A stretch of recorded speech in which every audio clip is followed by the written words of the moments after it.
everyone, welcome back to my channel. My name is Maggie. Today I'm going to be closing out my April budget.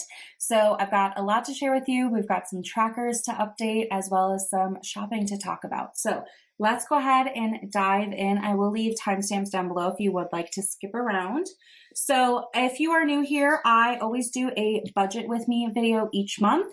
So I took my budget sheet and I filled in all of the actuals, the percentages, all that fun stuff. So I like to begin with my income. So I'm just gonna do this to kind of keep us focused here. So for income, I like to list out here when I got, money into my bank account, essentially, how much, and then a quick note. I find this really interesting to look at, year over year, and just to see where my income sources are. So for my salary, I take the previous months, I hold them, and then I use them the next month. So for example, the 2 checks I get in April, I will actually use in May. So the same was here. These are both from March. On the first of the month, I got $26.55 from interest for my Capital One high yield savings accounts. Love them. I also got 49 cents from my Wings interest. So Wings is a credit union. It's where my mortgage is. So I always keep about 1 month's mortgage there and just in the account, kind of as a buffer. It's part of my emergency fund. So it's over $1,000 and I only made 49 cents. So not as high interest, but 49 cents is 49 cents. I also then cashed in with Mr. Rebates, which is a online kind of shopping center. It's similar to Rakuten or Ebates if you've heard of that. So I received $19.38. I also had some credit card cash back this month. So $50 from my Capital One card and then $12.19 for my Discover card. So love to see that. And I know even more, we sold 2 things on Facebook Marketplace. One was a set of 2 bar stools, and then one was like a rolling briefcase carry-on like luggage bag. So both those sold. So $130 from Marketplace, which is fantastic. And then $1,043 for my fiance. We as right now still are splitting expenses where I just kind of keep track of, the things that he buys for the home, what I buy, and I do a monthly kind of readout. Going forward, after we're married in June, we will be doing joint budgets, so that'll shift. But anyway, what I was working with in actuality was $5,874.86, and 21% of that was not for my salary, so that's pretty cool. So now that we know the income sources and how much I actually got to work with this month, we can talk through my actual budget. So let's run through here. The first section, of course, is expenses. So if we see a check mark, it means that the budgeted amount was exactly the same. So I do have a few items highlighted here that I'd like to talk through. So the first one was my HOA. It went up by $25 because I was late to pay it last month. I didn't even realize it, and I was late. So I get hit with the $25 late fee, which is unfortunate. However, that is why I have an incidental kind of miscellaneous line item. I was able to just transfer $25 and take care of it. I don't recommend getting late fees. I don't know how I missed it, but I did. So anyway, that is all squared away. The second one here that was a little bit higher that ate into my incidental was insurance. So my homeowner's insurance and my umbrella policy renewal happened. And so it's just a little bit higher per month because of that premium increase. I will be expecting to pay my car insurance through end of June. And then I'm going to switch and do a 6-month cycle for my car insurance. I have been doing it monthly. So this number will change in the future. Okay, moving down, groceries, a little bit higher than budgeted, $626.58. I can say that there were extra purchases as far as the grocery front. My fiance was in kind of another town about like an hour and a half away, and they have a great butcher. So he stopped there and got some, nice cuts of meat and jalapeno poppers and like fun things like that for us because it is starting to feel nicer. We've been grilling a ton because we missed it. So we also do protein shakes during our work days. I work from home and then my fiance travels. So he takes individual packets of protein powder with him when he travels. But then when he's home, he uses the big tub where you have a scoop. So we both were running low on protein powder, so I did order some of that as well. So that's not a normal monthly expense for my groceries, but it does come up time to time. So both of those factors definitely played into why this was higher. But on the flip side, gas was lower. So I budgeted $100. I only needed $8. I contemplated even filling up, but I thought, you know what? I have the money set aside for it. Let me just fill up so I can start May, with a full tank of gas. So I went up to the gas station and it was $8. So, yeah, I didn't drive much. I live in a small town. I work from home. I didn't have to go to the city at all in April. So I'm fine with that. Spending, I budgeted 500. We were over that. It was 893.38. Now 332 of that was from my fiance. We both are going through our closets and like getting ready for spring and summer. He has lost a good amount of weight, so basically nothing fits him anymore. So this was ordering 2 pairs of kind of like golf shorts, I guess you could call them, and 2 pairs of swim trunks from Lululemon. He asked me to order them while he was traveling, so I did, and then I just kind of charge him back how much that cost. So that's the 332. For me, I have been also buying some clothes.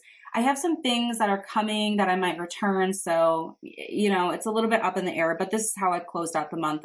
Some of this might be refunded. So all in all, my expense section here was 58.28% of my total income. So then moving down into funds, these are all my sinking funds and savings goals. So a lot of these are just up a little bit because they earned interest. So the ones that I wanted to really call out, the first one here is beauty. I budgeted 70, we spent 135.33. So that is a good difference. There was the Sephora spring sale in the early parts of April that I did partake in, and got 20% off, some skincare as well as a couple of makeup things. I think I'd rather wait and do that twice a year and have it be like kind of a fun event than buy stuff throughout the year. So I might try to cut back on makeup and beauty purchases for the rest of the year until the fall sale. We'll see. But part of this is because of the cash back I received. I put it towards the beauty sale so that I could get a few more things. So really, I only spent 70 or so of my own, and then some of this extra is from that cash back. The other one I wanted to mention is home. So I budgeted 50 and we actually spent $440 now. My fiance contributed 263 of that. So we ended up we were cleaned out my sunroom porch. I actually, in my vlog this month, kind of showcase that. So if you want to check it out, you can go see my vlog. But we cleaned out our porch, which is kind of a dumping ground, to be honest. And I bought this buffet credenza dresser, whatever you want to call it, to help just organize and be able to put stuff away because everything was just lying on the floor basically before. So that was a big purchase that, we talked about doing, but then we both were like, let's just do it because it's spring now and we just kind of felt like spring cleaning. So jumped on that, but we were able to cash flow it, so it's all fine. And then the last one is wedding. I budgeted $674 towards the wedding, and I actually was able to put $708, which is great. How I have it projected between May and June, I will surpass the savings goal I have for our wedding and honeymoon, which is great. So while this probably could have been higher if we didn't get that credenza and stuff, I wasn't too worried about it because I knew if I stayed on pace, I would meet my wedding goal just fine. So all in all, for sinking funds and savings, 34.4% went to that. And then the last one here is cash flow. So this is my cash savings challenges and whatnot. I also do a digital top-off savings challenge, but that is already reflected in the actuals because what happens is we kind of play a game and it reallocates the money to different sinking funds. So that's why the actual is 0 here. But this is higher because the extra money that we received from Facebook Marketplace, we decided to put into savings challenges. So I missed it for the April savings challenges and I didn't really feel like doing another video. So I will be including that extra $130 in our May savings challenge video, which will be really fun and exciting to put extra aside into the binders. So that is where we ended there, and 7.32% of my total income went to cash savings challenges, which is still saving. It's just kind of in a different method as opposed to the digital. So that is the budget. With all of that being said, let's go ahead and dive into the sinking funds a little bit more. So what I do here, let me get this centered. So what I do here is I list out some of my sinking funds, and I like to keep a track record of what the balance is at the end of the month, if it's up or down compared to last month, as well as any notes. So you can see I spent out of every single sinking fund this month, which is wild. That normally does not happen, but a lot of shopping, I guess, in April. So first one is annual. I had my annual Capital One credit card fee. It's $39. So I paid that. And then also my fishing license. My fiance and I like to fish off the dock. We like to go out on the boat and fish. We never keep anything. It's just more so to have an excuse to be outside and pass time. So we did get our fishing license around Easter, and then we've just been enjoying outside a little bit more. Miko, I had a Chewy order for his food, and I have changed the frequency of that. I was getting his food and litter, but ultimately I found that litter is like pretty much the same cost at my local store than ordering from Chewy. Like I wasn't really getting much of a discount, and it's super heavy. So I'd rather just, I don't love getting heavy packages. So yeah, that's that. Vacation, we are going on a trip over Thanksgiving, and so I did pay for my portion of the flights. Now we are using miles. My fiance travels just about every week for work, so we have a ton of Delta miles, which allows us to travel way more than if we had to pay for it. So over Thanksgiving, we actually have a 2-destination trip. I'll talk about it more in the future as it gets closer, but we did pay the flights, and really everything was covered by points. We just had to, there's some like taxes and fees that you have to pay in money. It was about $50 for me. So we just did that, which is awesome. So great to know that that's done. Beauty, we've already talked about. The Sephora sale happened, and I spent from there. Gifts, it was my fiance, I guess soon to be my niece's birthday as well. She turned 15, which is wild. And so we sent her, well, we didn't know what to get her. Like, we don't have kids. We don't have friends that have kids that age really. So it's kind of like, I don't know, we didn't know what to do. So we asked her to text us, some ideas, if you want gift cards, what stores do you like, whatever. And she's really into K-pop, which I have heard of, but I don't know any details around it. So she asked for some albums and gave us a few options. So we picked out 2 albums for her, which it just shocked me that a 15-year-old in 2024 wants a CD album. I thought we were so far past that. And she was explaining, no, I really like having a physical copy. Like Spotify's cool, but to have it, and it comes with a poster. And I just thought, wow, things have not changed as much as I thought they had.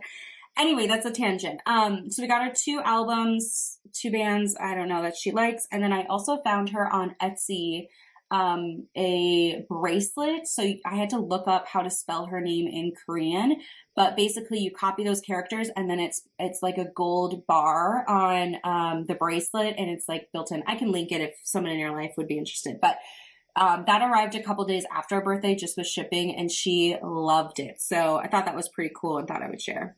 So next is car. I had an oil change and a tire rotation. Now, I don't drive very much, so it's basically once a year that I have to do that, which is great.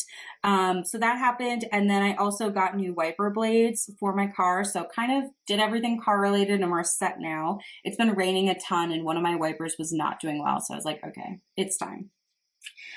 Giving, I kind of did something different this month for giving. So I donated to Kickstarter. A friend of mine from middle school, elementary school, which is crazy to think about. We're still connected on Instagram, but she lives in New York City and is doing amazing things. She's an artist.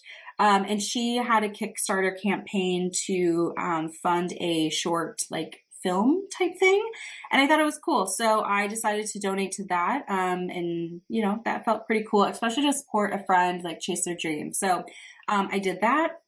Under health, I bought some laundry pods as well as some sunscreen and bug spray just to get ready for the season. That was kind of part of the porch clean out. I realized I had a lot less than I thought, and I had quite a bit of expired, multiple years expired sunscreen. So I cleaned that all out, got fresh stuff, so we're ready for the season. And then home, I've already talked about the buffet, credenza, whatever you want to call it, for the porch. And we also bought some spring candles. Candles are also something I'd prefer to do maybe like seasonally or even like twice a year, really, like spring and fall. We love to have candles burning in our home. That's just something that we enjoy to do. So we did kind of stock up, and now we should be set for pretty much summer. So lots of shopping and spending this month, but the nice thing about sinking funds is I have the money to do all of this, which is awesome. Okay, so before we do goals, let's do our trackers. So the first tracker here is called Margaret's Money. So this is to help me save for retirement. So my goal is 20% of my gross salary towards retirement this year. Now, I did get a raise in April, which is great. So the deduction that went into my 401k increased a little bit. Now, I do have plans to increase my 401k more after the wedding. I just would prefer to have a little bit more cash come through on my check. And then after the wedding, like July, August, I can increase it. But anyway, so that was higher.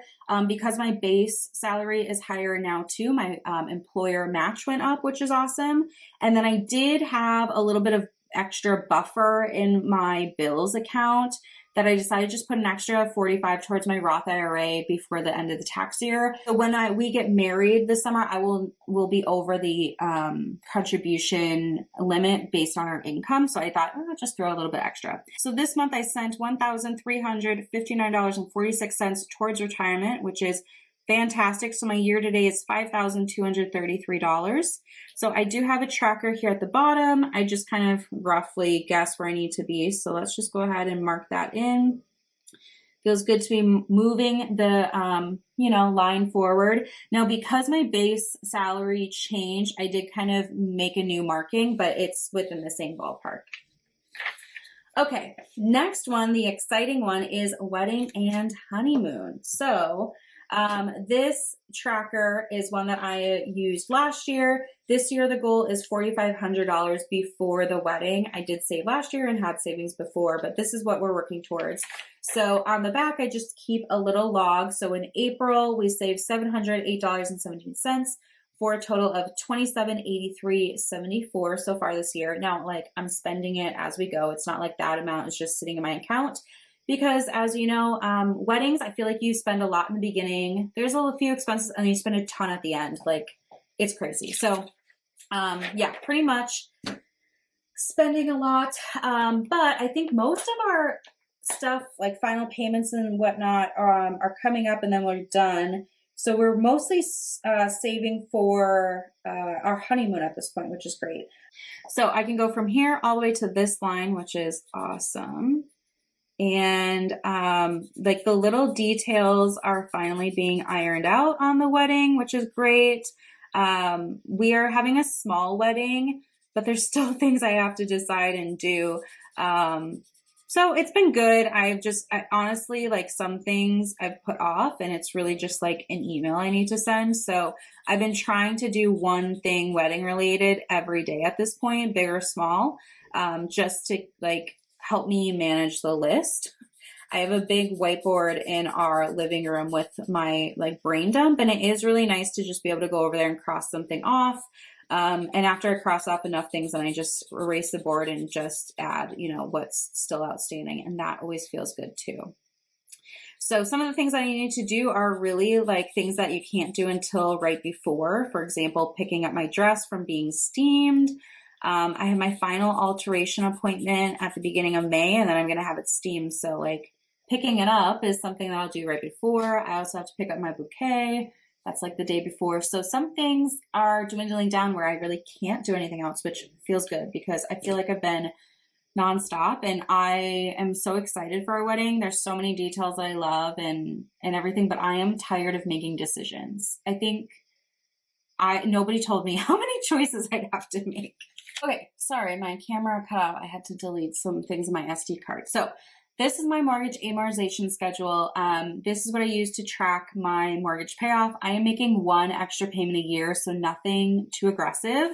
However, I do enjoy seeing it snowball. So let me find my marker. Here we go. how this works is I highlight off when my balance is surpassed. So in April, my actual balance ended at 135,318. I was scheduled to only be at 141,224, but I'm obviously lower than that, and that's because I'm making a little bit of extra payment. So what I do here is I look for my next number. So 135,318 is in fact lower than 135,427. So I will highlight this. But 135,318 is not quite lower than 135,112. So I will not highlight that one. We can get it next time, I'm sure. But this way I can see, like actually see, and I can count how many months ahead I am. So we've got 1, 2, 3, 4, 5, 6, 7, 8, 9, 10, 11, 12, 13, 14, 15, 16, 17, 18, 19 months ahead on my mortgage. You know, long way to go. I think when I finished this sheet or something like that, someone asked me if I was done, and I have many more sheets like this, but it's just something to keep me motivated. And, you know, at the end of the day, I'm only making, you know, a little bit of progress, but it really does add up. So really enjoy seeing that. I can link, this is from a website. You just plug in your details and it gives you a spreadsheet, and then you can print it or, you know, track it digitally. I can link it in the description box if you're interested. I know a few of you have asked me for that before, so I will put that there. But that is it for the tracker. So the last part of this video is going to be my goals. So we will reflect on the goals from last month as well as set goals for this month. So April goals. First one was to put $700 towards the wedding. Remember, I only had budgeted like $675 or so. So it was a little bit extra, which I did surpass that. So we're marketing green. I wanted to book my reservations for Hawaii. So my fiance and I are going to Hawaii for a honeymoon, and I wanted to book, we're going to one dinner spot that is like kind of hard to get into. And I like timed it right when the reservation window started and all that. So I did get that booked, as well as our couples massage and our cabanas for the week. So that is done. No more reservations needed. Any other dinner stuff we'll just figure out as we go. I want to have cash at the end of the month. So each month I pull out some cash for my wallet. I mostly use my credit card for, you know, online purchases and whatnot, but I do like to have some cash too. So I do in fact have cash left over. So I have 5, 6, 7, 8, 9, 10, 11, 12, $13 remaining. So this will be included in my savings challenge video that I'll be filming here shortly. But this is always exciting, and it's just something that kind of motivates me to try not to spend every dollar I take out. So I did achieve that. I wanted to work through the freezer. We had some food in there that, you know, had just been in there for a while. We totally did that. I'm really proud of us. So now what is in there for meats and, you know, stuff like that is fresher. Not that it's going to go bad in the freezer necessarily, but I just think rotating through is a good thing. So we did that. And then stay in Sephora budget. I'm going to call this an orange. Like technically I did, but I also used some cash back. So kind of gray area, but like not a total fail. I didn't go over and like, you know, have to do some crazy, you know, recap and get everything reallocated, but it was halfway there. All right, let's talk about May goals. So I did just film my May budget with me video if you want to check it out. I will link it for you. As far as goals go, the first one is to put $1,000 towards the wedding. I'm budgeting to put like $960, I think. So that is definitely within reach to put a little bit more there. I also am going through my spring clothes. So I'm seasonal with my clothes. I live in Minnesota where we have very harsh winters and then we have very hot, humid summers. So I need clothes of all kinds. So I've been helping my fiance go through his clothes. That is pretty much done. So now it is my turn to go through my stuff more. And so as I pull spring stuff out, I'm realizing, you know, things don't fit or, you know, just whatever is needed to donate. So that is something I want to wrap up in May. I don't want that to take forever. So I will figure out what needs to be donated and if I need anything new. I did buy a few new pairs of shorts from Old Navy that I want to try on and just see a couple of different sizes as well. So, you know, I might make a couple of replacements. I want to have cash at the end of the month, just like this month. That is always a goal of mine. I also will be using my self-care money for hair and nail appointments. The hair appointment is already booked. I still need to set up nail appointments. I'd like to get a manicure, just a regular manicure, and then I'm going to use the gel stickers, you know, that I've done in the past, the O'Hara brand, for my wedding. But I want to get a manicure before then, just to kind of like clean up my cuticles. And I'd also like to get a pedicure before the wedding and honeymoon too. So I need to book those appointments, but I do have that all saved for my savings challenges. So it's time to use it. And then the last one is to prep for our honeymoon. This includes snacks, drink mixes, clothes. I pretty much am good on clothes, but just in case. And also I need to pull out some cash for the honeymoon. So we'll probably do a Hawaii budget and cash stuffing as everything gets closer. But those are going to be the goals for May. Thank you so much for joining me today. I really do appreciate it. I'd love to hear how April went for you in the comment section, what you were able to achieve goals wise, and if there was any surprises or things that came up. I just think it's really relatable. So I'd love to hear from you in the comment section, and that's all I have. So thank you so much for watching. I will see you in the next video. Bye.